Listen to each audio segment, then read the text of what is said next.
ওরে বইয়ের থেকে বেশি মধু আমার এই মুড়ির মুয়ার মধু রে।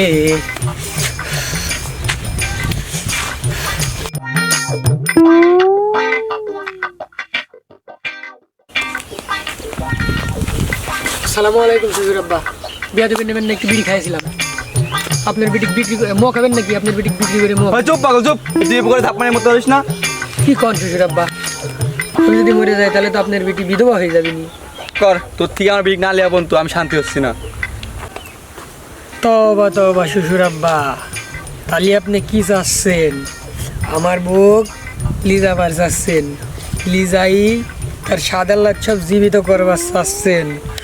শুনেন শ্বশুর আব্বা, শিরা যদি আপনি করেন তাহলে আমি আপনার বুক লিজাই বেইছে মুড়ির মুয়া কিনে কিন্তু কস কস করে খাবানি। ওরে কথাই কয় না, পাগলে কি না বলে আর ছাগলে কি না খায়, তুই হচ্ছে সেই কোয়ালিটির পাগল। ঠিক কইছেন আব্বা, ছাগলে ঘাস খায় আর এই নুরা পাগলা মুড়ির মুয়া খায়। শুনেন শ্বশুর আব্বা, আপনার বেটি মানে আমার কি, আমার বিয়ে করা বউ শালা আমার বকলিজ আমার স্বামী, তাক মনে করেন একটা মাথার মধ্যে টাস করে বাড়ি বাড়ি কালা দেবো, বুঝতে পারছেন? সেটা দেখা যায়নি পাগলের বাচ্চা।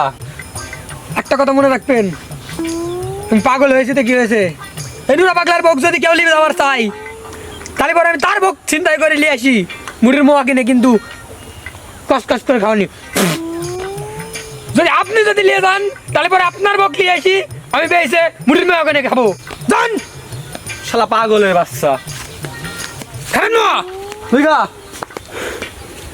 তা সে একটা ঝামেলা পাকা দিয়ে আমার সিগারেটটাই নষ্ট করে দিল।